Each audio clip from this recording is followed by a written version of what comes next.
Greg Shepard, our lead cheater, right here. Thank you. Thank you. Thank you for coming. As we all know, every sport, including football, baseball, running, cycling, has cheaters that have used questionable tactics to gain a competitive edge. Today, I'd like to talk about athletes in many different sports that for the last 50 years have used PEDs, or performance-enhancing drugs, steroids, and other man-made compounds, and other dubious tactics that have altered the sports world. Of course, these PEDs, when ingested or injected in the human body, give an unfair advantage over other athletes who don't use them. I will name well-known sports superstars who have disgraced the sport they play and gained personal fame and glory at the expense of others.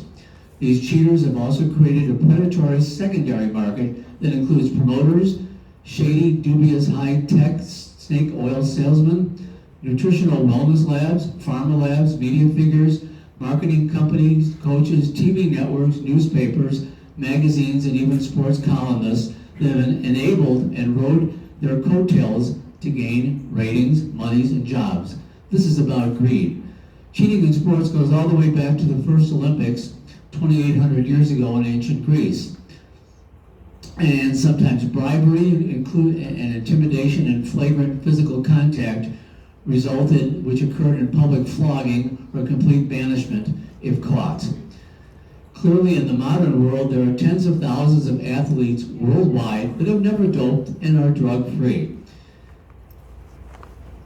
during a competition. It's the ones that cheat and get caught that change the sport with new added-on rules and regulations to safeguard the integrity of the sport.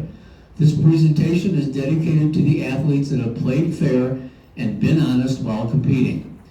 Okay, first we'll go into anabolic steroids that allow athletes to train harder, recover quicker, and build more muscle. Steroids can be taken in tablet form, injected in the muscles, or applied to the skin in creams or gels. This is called getting juiced.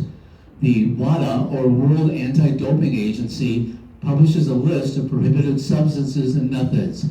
This includes anabolic androgen steroids like synthetic testosterone, EPO, stimulants, HGH, diuretics, and other masking agents, narcotics, alcohol, etc. Actually, there are different types of performance-enhancing drugs like anabolic steroids that produce testosterone that promotes muscle growth, growth hormones help muscles grow, HGH, endurance drugs produce more blood red cells. The blood red cells carry oxygen, which enables you to get the job done better. Stimulants improve awareness, pain maskers help athletes get over pain, diuretics, and reduce weight. Let's talk about them right now. Excuse me. There are 40 anabolic agents banned that also go by the generic names of Dianabol, which is synthetic testosterone. There are also masking agents or diuretics. There's at least 40 of them that are used to remove fluid from the body and can hide other drug use and control weight, which is these up here. And there's testosterone you can inject. There's also 10 peptide and protein hormones like HGH or human growth agents like Sazine up here, right here, and 50 stimulant substances like speed and Adderall, which are uppers. Speed Adderall extended, and then Adderall regular. So these all contribute to what athletes can take to make things better. There's also peptide hormones, or EPO, known as erythropoietin. Increases bulk, strength, and red blood cell count and give athletes more energy. Blood doping is where blood is removed from the body and injected back in later to boost oxygen levels. Now, all these steroids have risks to them, obviously. You're taking a risk. Is the risk worth it? Maybe. Either way, they include all these problems like heart disease or acne in men, and muscle aches and baldness, and breast growth also. And they include all these problems here that if you take them, you can get shrinkage of testicles, bowel problems, Headaches, strokes, and blood clots, you're more susceptible to them. Men and women take them. This woman athlete just made the net last month. She's a woman bodybuilder in Russia. She had to give up diuretics because it was making her sick, so she just gave it up. And the net wanted to say something about that. So it leads to these problems. Also taking, especially dianabol or synthetic testosterone, increases aggressiveness and sexual appetite because it really stimulates everything, and as well as increases chances of strokes. But if you want to look like this, that's what you take, along with working out hard. It isn't just injecting, you have to do the work. And the results can be fantastic. They can lead to a lot of self-confidence. No one cares about this, but they look at this. You get compliments from men and women when you look like this and are out in public to look like this. Specifically, you can get bulked up using these PEDs as well as working out with flexor muscles here, biceps, triceps, deltoids, trapezius, pectorals, rectus abdominis, obliques, latissimus dorsi, and in general you bulk up and you can look like this. This attracts attention. Men will go to whatever lengths possible to look like this. Many thousands, tens of thousands will around the world. Doping in sports was put in high gear and received international attention when steroids were made in labs in the 1960s. Communist East Germany in the 1960s started giving oral steroid turinabol to its athletes even at a very young age. Now, East Germany's population of just 18 million then started beating world powers like us in Russia in games. You can tell you got 20 gold medals at the Munich Olympics in '72, East Germany did, as well as 40 in Montreal. And if you're a swimmer, one woman looked like this, and taking the steroids made her look like this, which women usually don't look like. And the steroid given was turinabol, which enhances muscle growth and stimulates growth in the tissues. So for instance, many of the female shot putters looked and were built like men. Actually, shot putter Heidi Krieger, shown here, took steroids for so long she had all the traits of a man. Later she had a sex change operation and became a man. One East German male weightlifter developed breasts so big he had to have them surgically removed. Obviously, there was a state-run doping program. This came to light when the Berlin Wall fell and the stories were told. And what you do now for doping is you get notification, you report to the station, you provide a urine sample, and that is tested. We're going to move on now to the baseball steroid scandal.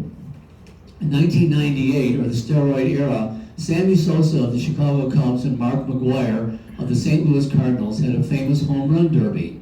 McGwire got 70 home runs and Sosa 66, shown here.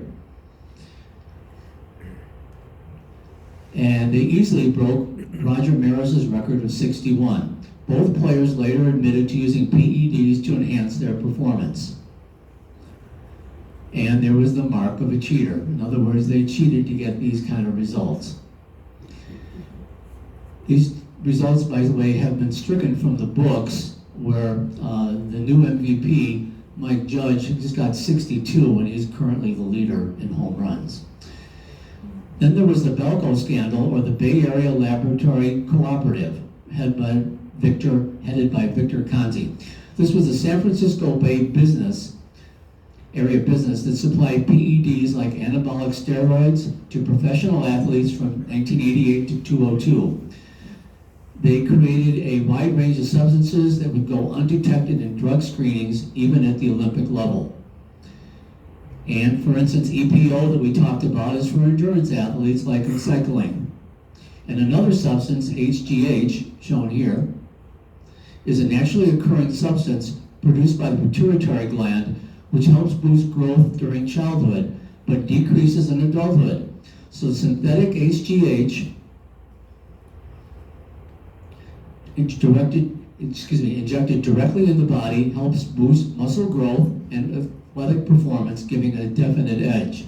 So with HGH, you get more lean muscle, You have a bulking cycle and you bulk up and you burn fat, which is exactly what you want to do. And this Belco also was also giving modafinil tablets, which is a stimulant, and also testosterone, which can be injected, which can be easily detected, but harder to detect with the cream that you can apply on your body, as well as other kind of cream and a gel. And these are the drops called the Clear, or THG, and this is harder to detect. We'll be talking about the Clear in a moment here. This drop on the tongue enables muscles to get bigger by just doing this, and if you work out. So Major League Baseball players Jason Giambi and Barry Bonds admitted being supplied HGH and testosterone from Belco. Both Giambi and Bonds were prolific sluggers about 20 years ago, never failed a drug test, nor were ever punished by the MLB. Bonds set a major league record of 73 home runs. And clean, he had nice numbers, but juiced, a lot better, same with RBIs and slugging percentage. This is what the players looked like before they took, that were involved in this scandal, before and after.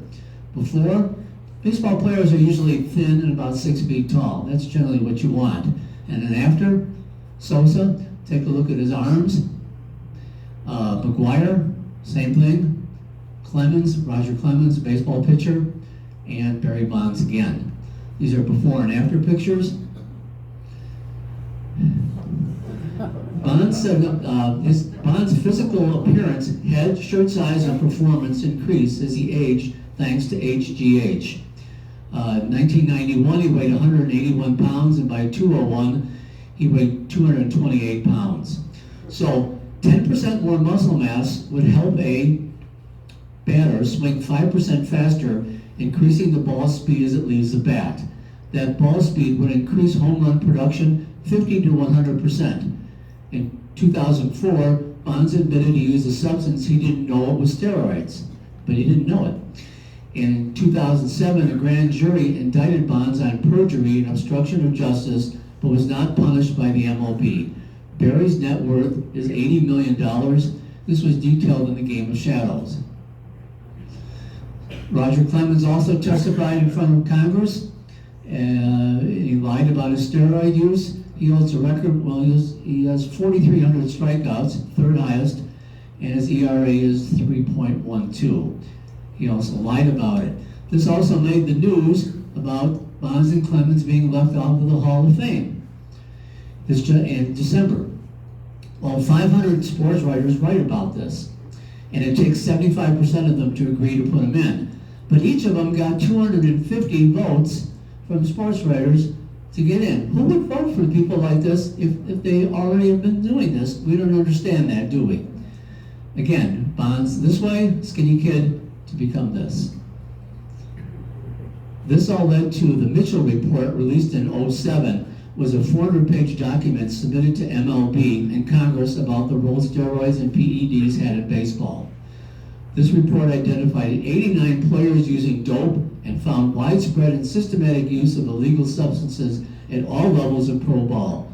The problem here was that baseball team owners, GMs, managers, commissioner, and corporate baseball bigwigs were way too slow to act about the well-known and abusive drug problem.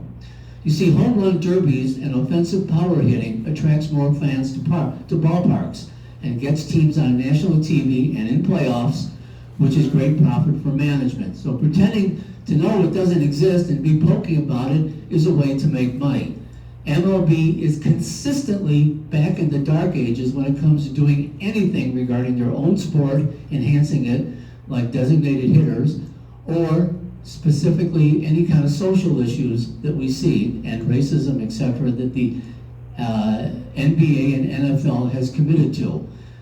And we think they're just way far behind times. This is because a lot of the owners and most of these teams are all white. The people playing them in NFL are black. The people playing them in baseball are Hispanic. The owners seem to be out of touch and only hire generally managers that look like them, white guys. but they're out of touch, but the NFL and NBA come up on it. This opened up the MLB to institute a league-wide 3 strikes and you're out policy back in '05. If a player tests for steroids, it's a 50-game suspension. For second offense, it's a 100-day suspension, and the third time, you're out. This is Tony Bosch. He opened up his biogenesis lab in 2012 in Coral Gables, Florida. It was described as an anti-aging and wellness clinic with ties to Major League Baseball and steroid industry. Besides anabolic steroids and cocktails of other PEDs, his company supplied HGH under the table to players. In 2013, he was arrested for selling PEDs to MLB players. Bosch agreed to cooperate and name names of the feds and MLB. His testimony led to 13 players getting lengthy suspensions. And this was collaborated by Jose Canseco, a slugger, who wrote a book and was a tell-all about steroids called Juiced, good name, as well as Vindicated. If you ain't cheating, you ain't trying. And HGH was supplied to and paid for by Alex Rodriguez. He played in 22 seasons, hit 696 home runs, and had over 3,000 hits. Rodriguez's involvement in the scandal and later denial in the press and rejected appeal resulted in his 162-game suspension for the whole 2014 season. He originally tested positive with testosterone and Primo, when he won his first MVP in 2003. MLB did not act on this. Now, Primobolan is a drug of choice actually by bodybuilders, especially Schwarzenegger. It's not possible to look this way unless you're juiced. And this is what it can get for you. It's widely used, by the way. Rodriguez became a ringleader, pusher, and a drug pimp in the clubhouse. So, why is sports cheating here to stay? Because of the salaries they make. And back in the day, if you got a suspension and were fined, it didn't matter much because your salary could easily cover whatever you're doing, even if you're off a few weeks or even a few months. So all these players getting this kind of money makes it easier to cheat when the fines and the limitations are limited. Mr. Rodriguez is still used as a commentator on national primetime TV by Fox Sports during World Series games. This is really selling out by Fox Sports. It was a serious lack of integrity having him on. A-Rod is worth $350 million. Let's move on to running. World-class sprinters like Marion Jones, a sprinter at the Sydney 2000 Olympics, that won 5 gold medals, 3 of them gold. She was the first woman to get 5 medals at one Olympics. She claimed that she'd never take them and never will, but 7 years later, she admitted that she took it. And she took the clear, the drops, as well as the cream. And her medals were stripped from her. At that point, Jones was sentenced to 6 months in prison and 2 years probation for lying to prosecutors. And the story behind her is she actually was, in 1988, she was married to shot putter and college coach C.J. Hunter, who was involved with Belco. She then divorced Hunter and in 2002 married Tim Montgomery, who was a 100-meter sprinter who won Olympic medals but had to give them back because of steroid use. Also, Ben Johnson of Canada had to do the same thing. He was busted in the 80s. And now we're going to talk about Justin Gatlin here. He was a famous U.S. sprinter and winner of several Olympic medals. He received his first 2-year ban in '01 with a drug he'd been taking since childhood to treat ADHD. When you're a world-class sprinter and you have the stuff, what it takes to win, everything you take, if there's an aspirin or anything, there's a hotline you call, even back in the day, that would tell you to take it or not with WADA, or before WADA. And he did not do this, so he got that. He received his second suspension of 4 years in '06 after testing positive to testosterone. Justin claimed he didn't know what substance his trainer had rubbed on his legs. Okay, that's fine. So suspicions of doping persist. And during his latest suspension, he was off for 4 years. Justin Gatlin was the track coach in Pensacola that I lived in before. And so one time he came to a running event that I was involved with and showed off his racing skills at a post-race party. It was impressive watching him, but he really should have been out racing Usain Bolt on another continent and living the dream that way, not in some small town in Florida. Athletes caught since WADA has increased. We can guess that. Imagine if the tortoise and hare had to give urine samples before their famous race. How would that go over? Okay. So let's move on to the Sochi Olympics. In 2014, they were held in Sochi in Russia, and at that point, in that Olympics, Russia won 33 total gold and 33 total, and 13 gold, while we did much poorer. And what was going on there was the lab director at Sochi gave their own athletes, over 570 of them, a drug cocktail called the Duchess with oral turinabol we run into, oxyndrolin and methasterone, and it was mixed in with liquor, and it was swished around in their mouth and then spit out to avoid detection. This was done in collusion with a coordinated, systematic, and state-run doping program to enhance Russian dominance and world prestige at Sochi. This cheating was sanctioned by Putin himself, and how they would do this was that the cheating was sanctioned by doing this. The Russian athletes' urine and blood samples for drug testing in a lab at Sochi were secretly passed to an adjacent room through a hole in the wall, like this right here. And the samples were then speedily replaced by clean samples given beforehand. So this really took the world by storm when this happened, because cheating was extremely prevalent. This then, along with these 300 athletes that from 11 to 15 were caught using falsified drug tests, this then put Russia on an alert and made them banned for flagrant doping.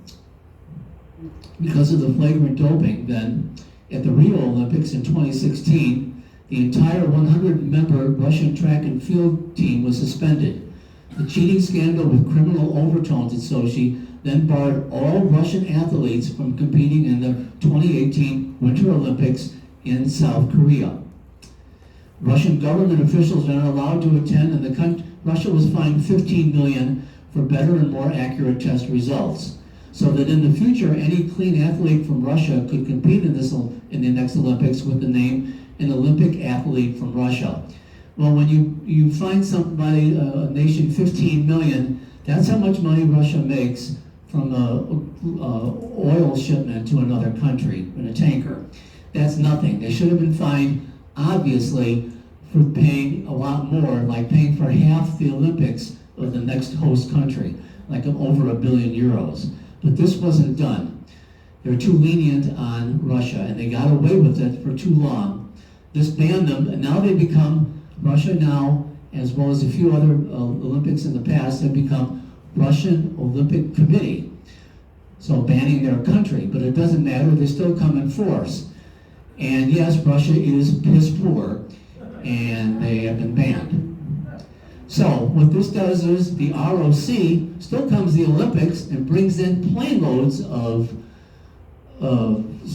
athletes, trainers, equipment, and they still compete. So in Tokyo 2020 Olympics, which is done in 2021, about a year and a half ago, because of the pandemic, the ROC got 71 medals, 20 of them gold, and they were a major force to contend with. They had their own uniforms. It was like the same thing, only the name of their country was taken away and they couldn't play the national anthem. This carried over to Beijing 1 year ago when Beijing had the Winter Olympics. This made an international scandal and marred the Olympics. Figure skater Kamila Valieva tested positive 2 months before by taking trimetazine, which increases blood flow in a person. And she shouldn't have been allowed to skate, but they let her skate. She won a gold medal. The whole world took notice of this. The commentators on the television shows were visibly upset by this. People actually, figure skaters actually went outside and cried about this because their sport was being raped by this person here. And this led to, it was something that never should have happened. But Russia pays to the IOC, International Olympic Committee, millions of dollars, and that's why they're able to get away with this. The same thing, speaking of figure skating, happened in our country a while back. Remember this? Tonya Harding employing a thug to bash in Nancy Kerrigan's legs so she could win. And at the Rio Olympics, 5,000 drug tests alone were done there, plus thousands employed for security guards and prolific surveillance equipment. How sad that a unique and special coming together of athletes from around the world has resulted in hundreds of millions of dollars being spent because of dope testing, dishonesty, treachery, and the possibility of terrorists coming through. Who wants to run with this in Rio?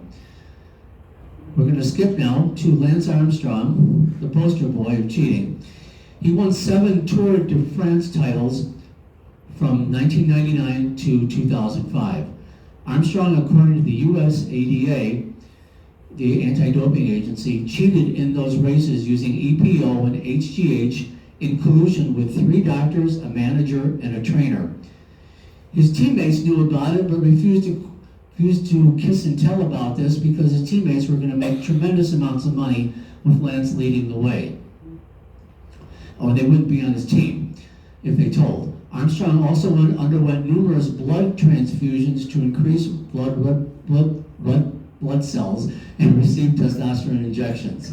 He publicly, vehemently denied for years that he never doped, and he was angry when he talked this way, and that he never doped, and he always had clean urine tests through masking agents. However, the evidence against him, including testimony from the cycling team later on and members of the USADA and World Cycling Governing Board, stripped him of his Tour de France medals and gave him a lifetime ban from the sport. And so, yes, he's a PED dispenser, and he's a liar also. Finally, Armstrong went on national TV in 2013 and claimed that he used PEDs from 95 to 2005. The government brought suit for $100 million against Armstrong for defrauding the United States government because the USPS paid tens of millions of dollars to sponsor this team. You see, Floyd Landis, a former teammate of Lance's, became a whistleblower against Lance and wanted a piece of the damages monies in the lawsuit. Landis himself was stripped of his own Tour de France when he failed the urine test after his Tour de France win in 2006. Shortly before the trial, Armstrong agreed to settle the case for $5 million and pay Landis off. Landis is worth $3 million today. And this is the team that was in collusion with him. Here's Armstrong with George Hincapie, an excellent cyclist, but they all promised not to tell what was going on. And they would literally be hiding whatever Armstrong did. And the team protects him in a peloton or a racing situation by riding in front of him to hold the wind back so he can save his energy to win. And with George Hincapie here, I had a friend in the Sumter Landing Bike Club who rode with Hincapie but never knew that he was part of this collusion here going on. Now the Tour de France goes for 2,200 miles once a year. Teams from all over the world come to this prestigious event in cycling because it's a national sport in most European countries. Teams from Canada, Mexico, Brazil, Poland, Italy, Australia, all over. And it's quite thrilling to be involved in this race. And in each individual race, there are stages. And it's very prestigious to win a stage. Armstrong won, in total of 7 years, 33 stages, 21 individual and 11 time trials. He took away what they were looking for, because even if you don't win it, to get a stage win is a tremendous victory that you'll remember all your life. But he stripped it away from them. And plus, all these teams that come here have been training for a long time, going hundreds of miles a month, thousands of miles in a year to train this way. Imagine training in all kinds of weather, in going up mountains, going up hazardous areas, dealing with traffic, flat tires, and doing this every day for hours on end, and then having all that mean absolutely zero, nothing at all, because one egomaniac and a team that lacked integrity refused to talk about it. And this is Floyd Landis here. When I lived in Pensacola, there was an annual charity bike ride there, and they employed Floyd Landis to ride in the event. This was after he was disgraced and suspended for 2 years for doping by the cycling governing boards.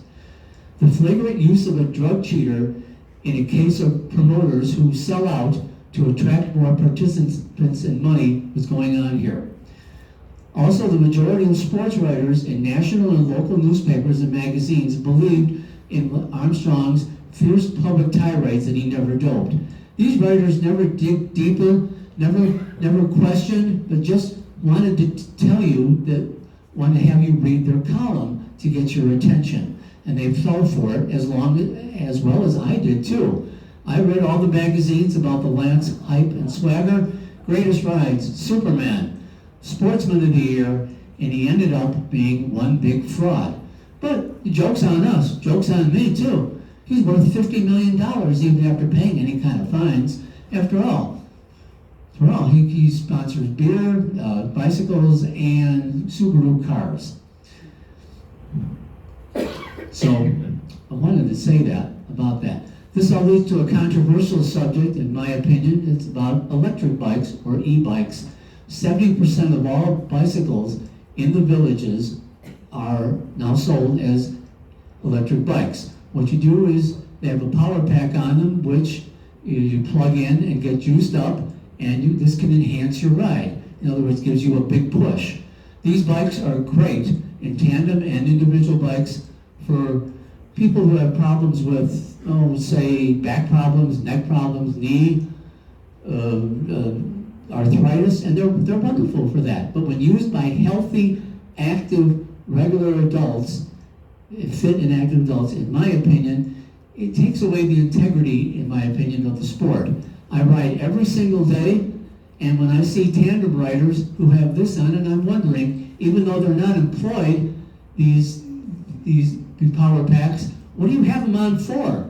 I'd kill to have 4 legs to ride up hills and to ride against wind. I want that, but why have them on in the first place? Okay, so why not then go take this one step further? Why not have an e-bike Tour de France? Just hop on with the big guys, go 30 mph, and get juiced up and go with them. What integrity is that?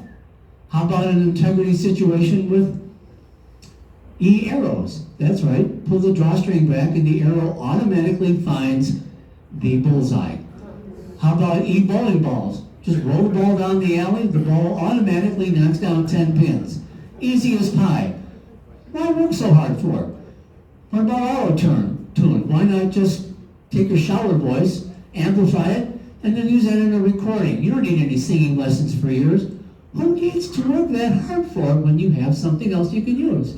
Same thing with blackjack, e-blackjack. They have card counting apps. You know the probability using them of a card coming up in 21. Put it in an earpiece and translate that into English and take that to Vegas, and you got yourself a winning situation. When there's no challenge in anything, why do it? Instead of complaining about it and philosophizing about it, how about people that do something, unsung heroes, like people with no legs, paraplegics using hand cycles to be able to compete in races in the Paralympics? How about armless archer Matt Stutzman? Doesn't have any arms, but can beat the pants off of anybody in the archery club here. And they're showing the world they have disabilities, they're not embarrassed, they're putting it out, and they work hard at it. They don't need motors. This is Maria Sharapova, the world famous tennis player. She was tested positive for meldonium in 2016 and suspended for 15 months. Her doctors, she told us her doctors claimed it was for a hereditary magnesium deficiency, but this substance has been on the WADA list for years and years. To claim ignorance about it is just plain not believable. But she's a media darling, and she gets the attention. And all over the place, dozens of magazines all over the place. This is because she is 6 feet tall, weighs 130 pounds, is blonde, can knock the fuzz off of the ball, and is strong. And this is what men like.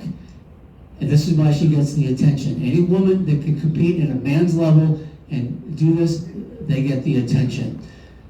She's worth $130 million because of all these endorsements, and with her candies, bags, and perfume. And I'm going to get flack on this one. Pete Rose came to here in 2018, another fraud. Went to the Savannah Center. Tickets were $50 each, meet and greet $150.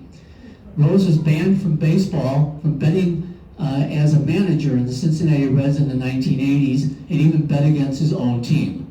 From him, we learned about a gambling hotline, because he has an addiction. Rose is worth $3 million. He should be worth $30 million with everything, but he would bet 10 large and 20 large on hundreds and hundreds of games, and that's why he has to come here and do the Charlie Hustle stuff. He's an old, washed-up guy. Having him here is a lack of integrity, in my opinion. And with gambling, then we have what you see on TV now, especially watching NFL games.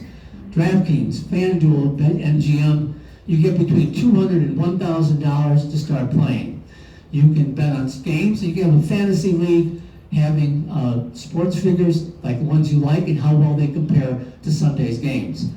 This takes our youth, our mainly young men and young women, from not playing sports to sitting on the couch and sitting there in the net all day and playing silly games, playing games with this and not getting out there and doing any sport whatsoever.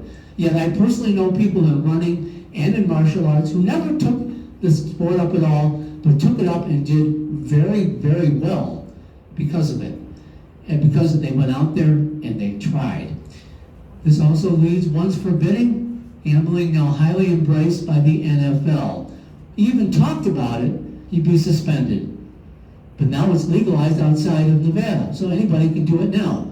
But it brings in $130 million at the NFL. Roger Goodell says, no, we don't really want that, but I'll take the money. You know. Okay, so we got that. And along with these betting commercials, you're going to get this. MetaQuest, which is Facebook's answer to living in the metaverse. Why? Anybody can play any sport, tennis, you name it. Just jump straight in with these goggles, no limits, and you can go through all the motions, and you can be a wannabe jock right there. Is that worth it? You tell me. So, in horse racing, in March of 2020, 27 veterinarians, horse trainers, and drug distributors were indicted in a horse doping scandal.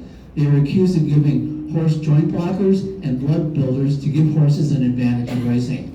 This involves purse money, and when you win big, your horse has breeding rights.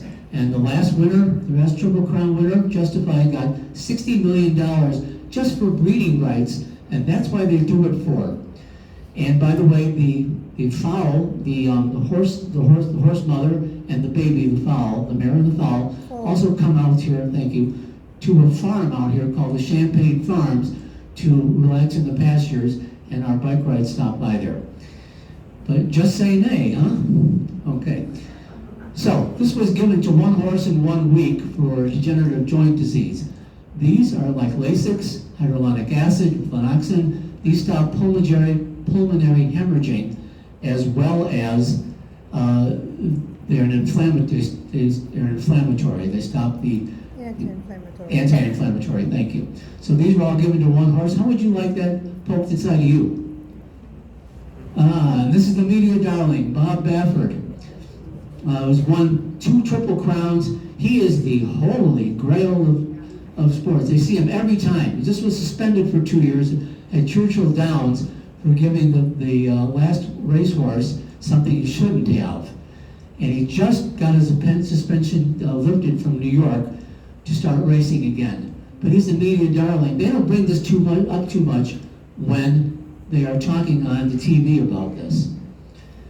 And what you don't know about sports racing is that, in horse racing, that the jockeys can't weigh more than 126 pounds, fully clothed. So in order to lose weight before their weigh-in, they throw up. That is, they ditch their weight. This is called bulimia. The horse owners are usually white people with a lot of money, and they pay them not that much money, actually, the jockeys. They're usually Hispanic small men. And horse racing is really called the sport of kings, but in reality it's about watching rich white people wear silly hats. What they don't tell you is what I'm going to get into. And about the equipment, okay.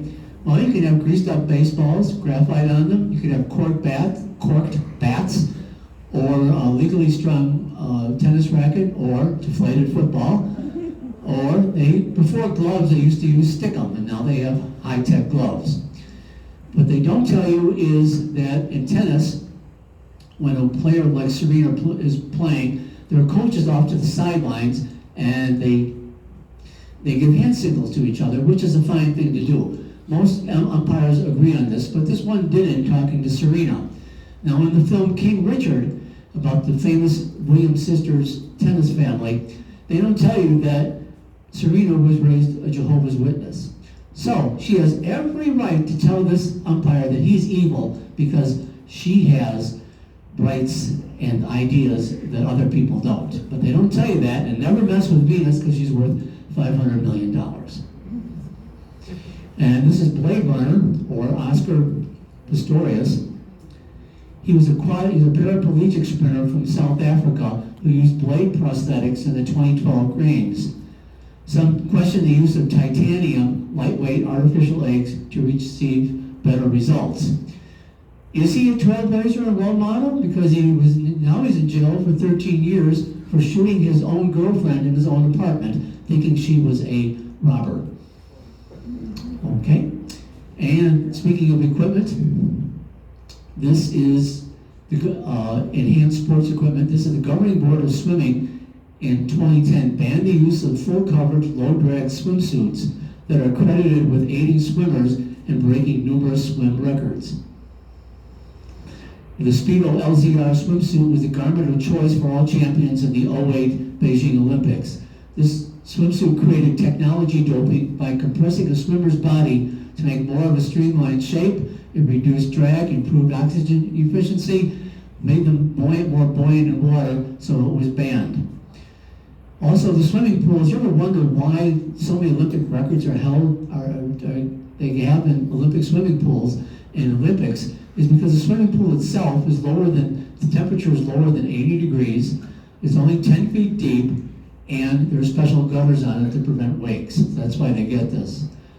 Now for another controversial subject in swimming, this is a transgender, Leah Thomas, who actually, about 20 years old, actually switched parts. Best way to say it. And now he is a she. So she competed in the 500 meter NCAA freestyle in Atlanta this winter time and won. And a lot of people were very upset with this because Leah Thomas still has the body of a man, even though she's been taking estrogen, and still won. What this does is this takes away there's quite a number of women around the country who go to school on athletic scholarships. And to be involved in this race is a big deal. To win it means you can be propelled to go into the United States Olympic team and compete in the United States and all over the world. But this person took this away, and some people think this is unfair. You can decide on this yourself. And it's been banned in 19 states now, this kind of situation with competing this way. There was another controversy in the 2008 Beijing Olympics, Summer Olympics. These women gymnasts, their passport said 14, but you have to be 16 to be able to compete. So they're very small, Most of them are a couple inches shorter than our American counterparts that are small, under 5 feet, and weigh many pounds less. Why one Chinese gymnast didn't even have a permanent team in place and still competed. And they never tell you about when they have the 08 Olympics or just in the Winter Olympics from last year, about the training schools in China. As early as 8 years old, children with talent are taken to special boarding schools. And they're drilled in sports like taekwondo, gymnastics, table tennis, for years and years. And they never show you what they go through. How would you like this if your grandson went through this? China's obsessed with winning medals, and they're able to afford the Olympics, and they want to make sure they stick it out and show you what they have. This all leads to, in gymnastics, a scandal that broke in 2018. Dr. Larry Nassar was convicted, 175 years in prison, for sexually abusing our women gymnastics team by giving them exams at the University of Michigan, along with his cohort, Gettert, over here. And Allie Reisman, a former Olympian, wrote a book on this, detailing what abuse that happened here. This is really sad. Actually, the FBI investigated in this and dropped the case. They didn't think it was worth the time. And the U.S. Gymnastics Association dropped the case also. But this left scarring impacts on, yes, someone like Simone Biles. We could do better than this.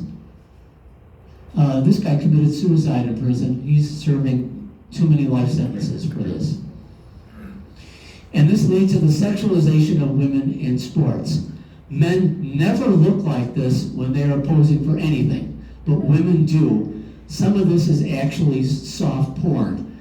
When a woman shows the back of her hand to you, that means she's flirting with you. And this is done all over here, but men never do this. It's true. I know my body language. So this is what they're doing. So I never thought that'd be a joke. So this is flirting. But men don't ever do this. But yet, we see in gymnastics, the sexualization of women wearing skimpy suits, showing everything, but men gymnasts wear a tank top and long pants with stirrups. And no more prevalent is this in beach volleyball that I've been watching for 15 years. This is egregious TNA. This is literally and figuratively asinine. Now they don't have to wear them anymore, but I mean, how many butts are you supposed to see? Jesus. So we have beach bunny blanket bingo bimbos here, and not bimbos, but beach bunny bunnies here. But the men look like beach bums. This is Phil Dahlhauser, our prominent 6'9" beach volleyball player. The best-selling issue of Sports Illustrated isn't the Super Bowl issue. It's the TNA shot of this, and this is still talked about right now on your net news. Still. Misty May Trainer can wear this and do this for years and years and make millions doing it, but the men athletes don't have to. Men athletes, when they run, they never look like this. I've been in enough races, if you look like this, you're going to get pushed off the course. So that's what's going on with that. The NFL has instituted rules that can lead to suspensions and heavy fines with substance abuse and personal conduct policy issues. Since the 1980s, almost 1,000 players have been caught in this mess by using PEDs and other actions on and off the field. The cases have increased. And people have come forward and claimed that they have used steroids in this. And to top it all off, most of us would end up not getting a job after spending 21 months in prison that Michael Vick did for dogfighting. Yet Fox Sports uses him as a reporter and sideline announcer sometimes. And this is another scandal. This is the Houston Astros. In 2017 and 2018, they used a camera in their home park center field area to steal the opposing catcher's signs to the pitcher by banging on a garbage can. So a television camera was used in the center field, the video decorded in a monitor The Houston Astros dugout. It was installed there and decoded. And a player watching this would bang a garbage can and alert the Houston Astros batter of what pitch was coming up by a signal like this. Oh, fastball, curveball, slider, etc. The Astros won the 2017 World Series. MLB launched an investigation into this serious deception in early 2020, and the upshot of this was Houston was fined $5 million, lost upcoming first and second draft picks, and manager A.J. Hinch and GM Jeff Luhnow were both suspended for 1 year. Well, $5 million is what a pitcher makes for 3 baseball games. That isn't much. This was going on. And now Fox Sports actually broadcast this in 2019, in the following year, 2019, a year after they were being investigated. And I watched this. And they never brought up the issue as Fox Sports' own reporters broke the story but wouldn't talk about it at all. And the Fox Sports announcers then would lionize Mr. Hinch, etc. This is a case of outright whitewashing what's going on here. This should have been done better. And the whole Astros team was lionized by these reporters. This is the college admissions scandal that broke in 2019, and it is a sad example of how well-to-do parents get their college kids into schools like these prestigious schools. Actually, money was paid to this man, Richie Singer, $25 million by 33 parents, and they tried to get their kids in school by claiming that they were sports jocks, like in tennis and water polo. But most of the kids never even played the sport. Their parents claimed they did. Also, their SAT scores were inflated. Mr. Singer just was indicted and put to jail for 3.5 years for doing this. This should never have occurred. This is Ronda Rousey. This is an MMA fighter that came on the scene a number of years back. And she was impressive because she was vicious and won a lot. Then she started losing, had a kid, got married, had a kid, came back to the court this summer, and then when a call she didn't like, she body slammed the ref. And this made her suspended indefinitely. But here she is in a swimsuit shot and wearing all white in a tight white dress on Fox Sports.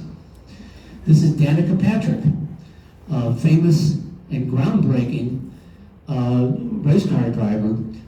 She came on the scene about 17 years ago, did wonderful, racing Formula One or Indy cars, and then she started getting in the middle of the pack. Then she jumped over to NASCAR, but the cameras, and raced there, but the cameras would always follow her because she was not only the only woman driver, the men needed to know where she was.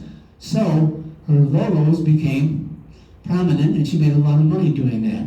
And then she started getting into commercials, had breast implants, which I didn't know made you drive faster, and then recently had them taken out because they probably were leaking and not natural. She's worth $80 million. This is called self-selling out.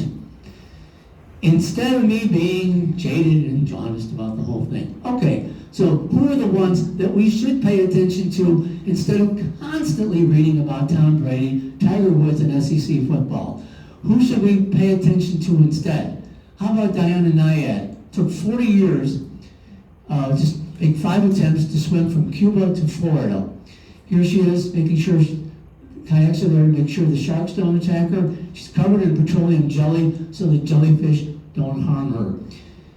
She not only did that, here she is getting out. She wrote a book called Find a Way. I've personally heard her speak, and in addition, hear her speak quite often on the Growing Bolder radio show. And now she leads walks from like Los Angeles to San Diego and from Orlando to Miami, getting average people involved to walk, to do something with their time. This is wonderful to see this.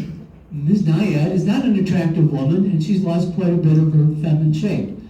But we marginalize women after 35 and really put them out to pasture for a long time and disregard them and not pay attention to women that are older. So that by the time women come out, in my opinion, to the villages, 2/3 of them just play bingo and make art projects. Instead of that, but the village's management is just loving this because they're cash cows. They're going to pay for the amenity fees, and they're going to pay for roads to nowhere, rec centers that no one goes to down south on the inside, and golf cart paths that go into swimming pools. Whatever. So that's my take on it. Instead, how about this woman? Talk about this woman, Helen Thayer, an adventurer. She crossed the Arctic Circle here on a sled with her dog. She was alerted 5 times by her dog that there was a polar bear there, because 8 feet under her is the Arctic Ocean. And she crossed the Gobi Desert in between China and Mongolia with her husband, and was lived among wolves for a year, and wrote books on these. This is my kind of lady, and she gives talks. That's the kind that we should celebrate, not people who use motors and in bikinis. So, this is Lauren Fleshman, a runner. I heard her talk on the radio. She says, objectify me, which means study me so you can make better shoes, Nike, so I can run better. So she's paid by Nike, and she's just herself doing this. Contrast this with a UK rugby team. In order to make money for their club and to give money away to charitable events, they pose nude. Is this the best that we can do? Really?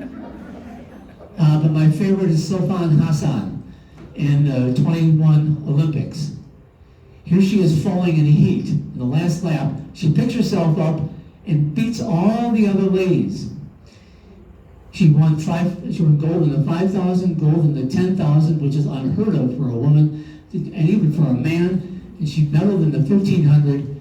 But here she is wearing simple shorts and a tank top compared to all the aerodynamically blondies here.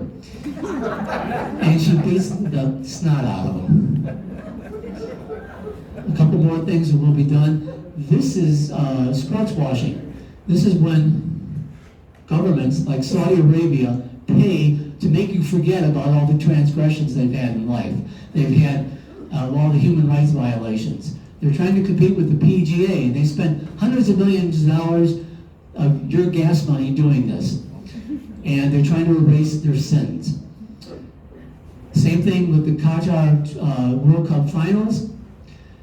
They've made 7 sports stadiums that cost $200 billion in amenities, which is more than their GNP of their entire country. They employed migrant workers. 6,500 migrant workers died making these stadiums. Afterwards, there's nothing to them. There's nothing anymore going on in them. So I think Little League players come in and fill these multi-billion-dollar stadiums, but you can only play there in the wintertime because it's at 130 degrees in the desert, it's too hot to play in them. Qatar is another example of sports washing, trying to emulate their country. So you can take steroids in bodybuilding to look like this. And yeah, you can, and it works. To look like this, and there's women bodybuilders. I want to be sure you know what they look like too, besides the men. This took thousands of hours to do. And you can look like this if you're a woman, if you wish to. Don't mess with this woman. And you can look like this. Yeah, this is real. Mm-hmm. So, you can buy them online, etc. Okay, so we do it with people, why not do it to cattle? Same thing, right? Just give them Optiflex and Zermax, and your cattle can increase their weight by a couple 100 pounds, and you get more money, more bang for your buck. Same thing. Same thing as these people. So, we've seen how this goes. And everybody knows here people that sell these gadgets. These gadgets don't make you, and shakes and all kinds of things, don't make you do anything better at all. Really, it's up to you to do that yourself. And I criticize people that sell magnetic bracelets as well as crystals to help you better. They don't. It's all in your mind and the way you train. So that's why they call it dope. Now you know. So don't be a take the heat athlete. Instead, say no to doping shoot clean, play fair, win clean. Whether you safeguard the integrity of the sport, whether you're playing wheelchair tennis, rugby, or women's lacrosse. Clean sport is your responsibility. So lace up, do the right thing, go out there and have a blast doing it. For the love of the sport, keep it clean, and it's about integrity, and honesty is the best policy. Thank you very much.